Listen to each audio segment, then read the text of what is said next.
Hello everyone, कैसे हो आप सब। एक बार पुनः स्वागत है आप सभी का हमारे अपने YouTube channel Shiv coaching classes पर। उम्मीद करते हैं दोस्तों आप सभी मस्त होंगे, बेहतर होंगे। आज के इस वीडियो में हम देखेंगे कि जीवाणुओं का विभिन्न क्षेत्रों में क्या क्या उपयोग है। साथ ही साथ इसके अलावा भी 3 से 4 इंपॉर्टेंट क्वेश्चन देखेंगे जो कि आपके पेपर के पॉइंट ऑफ व्यू से काफ़ी इंपॉर्टेंट है। तो चलिए सीधे वीडियो को स्टार्ट करते हैं। देखिए, जो हमारा चैप्टर 8 है मानव कल्याण में सूक्ष्म जीव, इसके पहले भी हमने कई सारी सूक्ष्म जीवों की उपयोगिता करा दी है, जिसमें हमने औषधि उद्योगों में सूक्ष्म जीवों की भूमिका, पीड़कनाशी यानी कि जैव पीड़कनाशी के क्षेत्र में सूक्ष्म जीवों की क्या भूमिका होती है उसको भी हमने आपको करा दिया। साथ ही साथ प्रतिजैविक यानी कि साथ ही साथ औषधियों के रूप में भी जो सूक्ष्म जीवों की भूमिका होती है और घरेलू उद्योगों में भी सूक्ष्म जीवों की जो भूमिका होती है वो हमने आपको इसके पहले प्रोवाइड करा दिया। यदि अभी तक आप नहीं देखे हैं तो आप प्लेलिस्ट में जा करके देख सकते हैं। चलिए आज की वीडियो को सीधे स्टार्ट करते हैं। देखिए, सबसे पहले तो देखेंगे कि जीवाणुओं का विभिन्न क्षेत्रों में क्या उपयोग है, क्योंकि यहाँ पे सूक्ष्म जीवों का उपयोग चल रहा है। तो देखिए, बैक्टीरिया यानी कि जीवाणु भी क्या है, एक प्रकार का सूक्ष्म जीव होता है। तो बैक्टीरिया यानी कि जीवाणुओं का क्या उपयोग है। सबसे पहले देखिए, बैक्टीरिया का जो पहला उपयोग है वो है नाइट्रोजन स्थिरीकरण में, मतलब नाइट्रोजन फिक्सेशन में। तो देखिए, कुछ ऐसे जीवाणु होते हैं जैसे कि एग्जाम्पल के लिए एजोटोबैक्टर एक ऐसा जीवाणु होता है कि ये क्या करता है कि नाइट्रोजन स्थिरीकरण करता है, और नाइट्रोजन स्थिरीकरण यदि होता है तो उससे भूमि की उर्वरा शक्ति में वृद्धि होती है।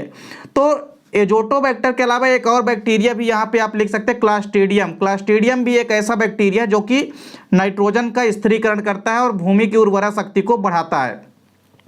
इसके बाद देखिए, जो दूसरा है जीवाणुओं का उपयोग वो है लैक्टिक अम्ल के निर्माण में। तो देखिए, आपने पढ़ा होगा कि जो दूध से दही का निर्माण होता है तो इसमें बेसिकली जो लैक्टोबैसिलस लेक्टाई नामक बैक्टीरिया होता है इसकी अहम भूमिका होती है। तो लैक्टोबैसिलस लेक्टाई नामक जो बैक्टीरिया या जीवाणु होता है, यह जो दूध में उपस्थित लैक्टोज शर्करा होती है उसको लैक्टिक अम्ल में यानी कि दही में परिवर्तित कर देते हैं।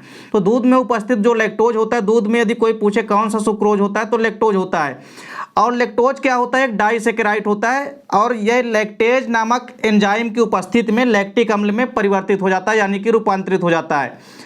इसका अगला यूज है एसिटिक अम्ल निर्माण में। एसिटिक अम्ल की यदि बात करते हैं तो देखिए, इसका निर्माण बेसिकली एसिटोबैक्टर एसिटाई नामक जीवाणु द्वारा होता है। तो एसिटोबैक्टर एसिटाई जीवाणु जो है सिरका का निर्माण करता है मुख्य रूप से। इसके अलावा देखिए, एक और उपयोग है नाइट्रोजन स्थिरीकरण के साथ साथ लैक्टिक अम्ल निर्माण में व एसिटिक अम्ल निर्माण में। इसके बाद देखिए, कुछ ऐसे बैक्टीरिया होते हैं जो कि औषधि निर्माण में भी अहम भूमिका निभाते हैं। देखिए, कुछ ऐसे जीवाणु जैसे कि स्ट्रेप्टोमाइसिस, ये प्रमुख प्रतिजैविक औषधियाँ इनसे जो है प्राप्त की जाती है। जब हमने आपको प्रतिजैविकों के स्रोत पढ़ाया है उसमें हमने आपको बताया भी था कि कई सारे ऐसे बैक्टीरिया हैं जिनका यूज प्रतिजैविक बनाने में यानी प्रतिजैविकों के निर्माण में किया जाता है। उसमें स्ट्रेप्टोमाइसिस आपको कई बार मिला होगा।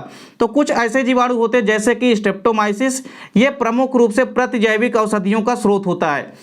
अगला यूज है कि सहजीवी के रूप में, मतलब सिम्बियोटिक फॉर्म में कुछ जीवाणु ऐसे होते हैं जो कि हमारे शरीर में सहजीवी के रूप में जैविक क्रिया में मदद करते हैं। जैसे जो इस्चेरिचिया कोलाई होता है, यह बेसिकली एक प्रोकैरियोट सेल होती है। तो इस्चेरिचिया कोलाई जो होती है इसके निर्माण में भी, या आप ये कह सकते हैं कि ये इस्चेरिचिया कोलाई जो होती है यह जीवाणु कोशिका में सहजीवी के रूप में पाई जाती है जो कि जैविक क्रिया में मदद करती है। तो जीवाणुओं के यहाँ पे कई सारे यूज है जिसको आपको तैयार करना है। कई बार जीवाणुओं यानी कि बैक्टीरिया का यूज आपके एग्जाम में पूछा भी जा चुका है। देखिए, इसके बाद दूसरा क्वेश्चन है कि विभिन्न क्षेत्रों में कवकों की उपयोगिता। तो चूंकि कवक भी किसके अंतर्गत आता है, यह भी सूक्ष्म जीव के अंतर्गत आता है यानी कि माइक्रोब्स के अंतर्गत आता है। तो कवकों की उपयोगिता यदि हम बात करते हैं, सबसे पहली उपयोगिता जो है वो है औषधि के रूप में। देखिए, कई सारे ऐसे कवक होते हैं जो कि एंटीबायोटिक कवकों से प्राप्त किए जाते हैं। मतलब कुछ कवक जो हैं स्रोत होते हैं किसके, एंटीबायोटिक औषधियों के यानी प्रतिजैविक औषधियों के। तो कई सारी ऐसी एंटीबायोटिक या प्रतिजैविक हैं जो कि कवकों से तैयार किए जाते हैं। जैसे जो पेनिसिलिन जो यहाँ पे प्रतिजैविक है, पेनिसिलिन प्रतिजैविक को पेनिसिलियम नोटेटम के द्वारा प्राप्त किया जाता है। मतलब पेनिसिलियम नोटेटम नामक एक कवक होता है जिसके द्वारा पेनिसिलिन को प्राप्त किया जाता है। तो औषधि उद्योगों के क्षेत्र में भी कवकों की उपयोगिता है। दूसरी उपयोगिता है भूमि की उर्वरा में। तो भूमि की उर्वरा शक्ति में ये अहम भूमिका निभाते हैं। कुछ कवक ऐसे होते हैं जो कि कई सड़े गले जो पदार्थ होते हैं उनका अपघटन करते हैं यानी उसको डिकम्पोज कर देते हैं, और डिकम्पोज करने के पश्चात भूमि की जो उर्वरा शक्ति होती है उसको बढ़ा देते हैं। इसके अलावा अगला यूज है नाइट्रोजन स्थिरीकरण करने में। तो चाहे कोई भी माइक्रोब्स हो, उसका सबसे अहम भूमिका यदि हम देखें तो मुख्य रूप से चाहे भूमि की उर्वरा शक्ति बढ़ाने में हो या नाइट्रोजन का स्थिरीकरण करने में, कोई भी बैक्टीरिया होगा उसमें इसकी अहम भूमिका होगी। तो नाइट्रोजन स्थिरीकरण में यदि हम देखें तो कई सारे ऐसे कवक होते हैं, जैसे रोडोटुरोला एक ऐसा कवक होता है जो कि नाइट्रोजन का स्थिरीकरण करता है, यानी कि नाइट्रोजन फिक्सेशन करता है और उसके द्वारा भूमि की उर्वरा शक्ति को भी बढ़ाता है। अगला उपयोग है कवक का वातावरण को शुद्ध करने में। देखिए कई सारे ऐसे कवक होते हैं जो कि डिकम्पोजन के माध्यम से, यानी कि अपघटन के माध्यम से वातावरण को शुद्ध करते हैं। वातावरण में कई सारे गैसों को ये बाहर निकालते हैं, जिस कारण से वातावरण क्या हो जाता है, शुद्ध हो जाता है। इसके बाद देखिए अगला उपयोग क्या है, अनुसंधानों में।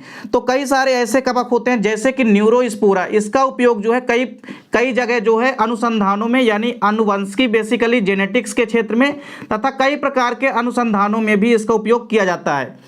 इसके बाद देखिए अगला उपयोग क्या है कि हार्मोन्स के निर्माण में।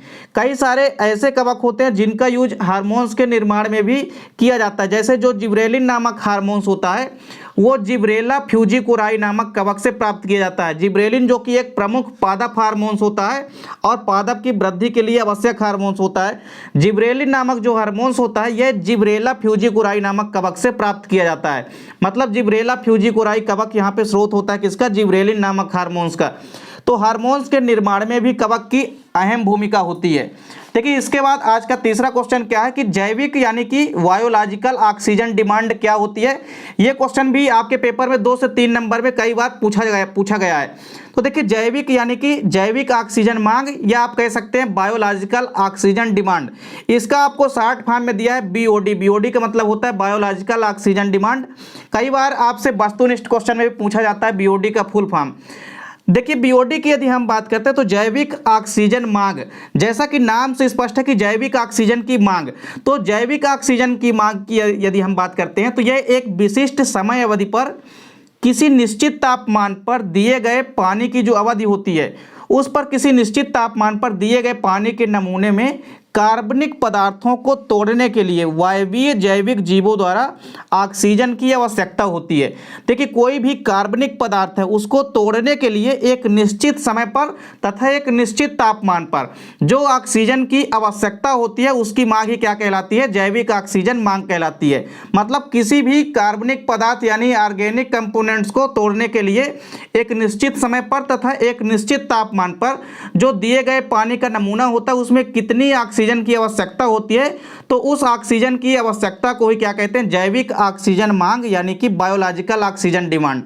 देखिए जीवाणु जो होते हैं, कई सारे बैक्टीरिया ऐसे होते हैं जो कि सूक्ष्म जीवों के अंतर्गत आते हैं और ये क्या करते हैं कि कचरे जो होते हैं उनको अपघटित करने लगते हैं और अपघटित करके उनको डिकम्पोज कर देते हैं। तो कई सारे यहाँ पे दिया भी गया, कई सारे बैक्टीरिया होते हैं जो कि सूक्ष्म जीवों जैसे कि कार्बनिक कचरे का विघटन करने के लिए जिम्मेदार होते हैं। कोई भी देखिए कार्बनिक पदार्थ जैसे कि मृत पौधे हो गए, इसके अलावा जो घास की कतरन होती है, साथ ही साथ जो खाद्य हो गया, इसके अलावा जो सीवेज का पानी होता है उसमें कई प्रकार के बैक्टीरिया मौजूद होते हैं और ये बैक्टीरिया क्या करते हैं कि इन कचरे को तोड़ने की प्रक्रिया शुरू कर देते हैं। जैसे ही ये बैक्टीरिया इन कार्बनिक कचरों के ऊपर अटैक करते हैं वैसे ही ये कार्बनिक पदार्थों को तोड़ने की यानी कि विघटन करने की प्रक्रिया जो है शुरू कर देते हैं। और ये जब ऐसा होने लगता है, मतलब जैसे ही ये कार्बनिक पदार्थों को तोड़ने लगते हैं वैसे ही उपलब्ध जो विघटित ऑक्सीजन की अधिकांश मात्रा होती है वो एरोबिक जीवाणुओं द्वारा यानी जो वायवीय जीवाणु होते हैं उनके द्वारा ग्रहण कर ली जाती है। तो देखिए जो वायवीय जीवाणु हैं, हमने आपको पहले ही बताया कि वायवीय जीवाणुओं के कारण ही कार्बनिक पदार्थों का विघटन होता है। तो कार्बनिक पदार्थों के विघटन के लिए सबसे जरूरी मात्रा क्या है, ऑक्सीजन की मात्रा। तो कार्बनिक पदार्थों को तोड़ने के लिए जो उपर्युक्त मात्रा यानी कि जो विघटित करने के लिए कार्बनिक पदार्थों को तोड़ने के लिए जो निश्चित तापमान पर उपर्युक्त ऑक्सीजन की मात्रा है वही क्या कहलाती है, जैविक ऑक्सीजन मांग कहलाती है यानी कि बायोलॉजिकल ऑक्सीजन डिमांड कहलाती है। 2 नंबर में कई बार ये क्वेश्चन आपके पूछा गया, छोटा सा क्वेश्चन है लेकिन कई बार आपके एग्जाम में पूछा जाता है। इसके अलावा देखिए एक आखिरी क्वेश्चन क्या है कि बीटी क्या है, यह किस प्रकार से कीटों के प्रति प्रतिरोधकता को उत्पन्न करता है, समझाइए। ये क्वेश्चन भी आपके 2 नंबर में कई बार पूछा जा चुका है। देखिए बीटी की यदि बात करते हैं तो बेसिकली यह विषाणु बैसिलस जो है थुरिंजेंसिस द्वारा उत्पन्न विष होता है। मतलब यह एक प्रकार का वायरस होता है, यानी कि पॉइजन आप कह सकते हैं, वायरस या एक तरह से ये क्या होता है, विषाणु होता है, और जो कि बेसिकली एक जीवाणु के द्वारा, जिसका नाम है बैसिलस थुरिंजेंसिस। तो बैसिलस थुरिंजेंसिस नामक बैक्टीरिया के कारण या इसके द्वारा उत्पन्न होने वाला यह एक प्रकार का वायरस या विषाणु होता है, जो कि कुछ कीटों की आंत में पहुंच जाते हैं, और कुछ कीटों की आंतों में पहुंचने के बाद ही ये क्या होते हैं, सक्रिय होते हैं। मतलब पहले ये क्या होते हैं, पहले ये सक्रिय अवस्था में नहीं होते हैं, लेकिन जैसे ही किसी भी कीट की आंत में, इंटेस्टाइन में प्रवेश करते हैं, वैसे ही ये क्या हो जाते हैं, सक्रिय हो जाते हैं। और सक्रिय होने के पश्चात ये जो कीट होते हैं, तो कीटों की आंतों को यह क्या कर देते हैं, क्षतिग्रस्त करने लगते हैं, और क्षतिग्रस्त करके कीटों को खत्म कर देते हैं।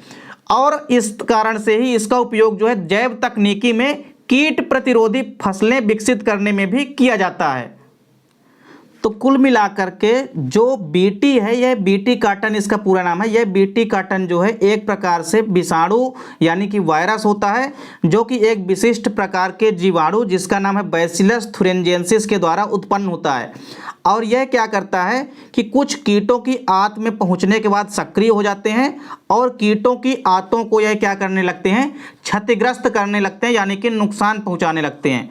तो नुकसान पहुंचाने के पश्चात जो है ये कीट क्या करते हैं, उनको खत्म कर देते हैं। अतः इनका उपयोग जो है जैव तकनीकी यानी कि बायोटेक्नोलॉजी के फील्ड में भी कीट प्रतिरोधी फसलें विकसित करने में किया जाता है। कुछ ऐसे फसलें होती है जिनमें कीटों को प्रतिरोधित कर दिया जाता है, जिस कारण से फसलों के अंदर कीट प्रतिरोधक क्षमता डेवलप हो जाती है। मतलब कि कीटों से लड़ने की क्षमता जो है फसलों के अंदर डेवलप हो जाती है, और इस प्रकार से कई सारे कीट प्रतिरोधी फसलें भी विकसित की जा चुकी है। तो उम्मीद करता हूं दोस्तों वीडियो पसंद आई होगी। मिलते हैं दोस्तों नेक्स्ट वीडियो में, तब तक के लिए जय हिंद, वंदे मातरम।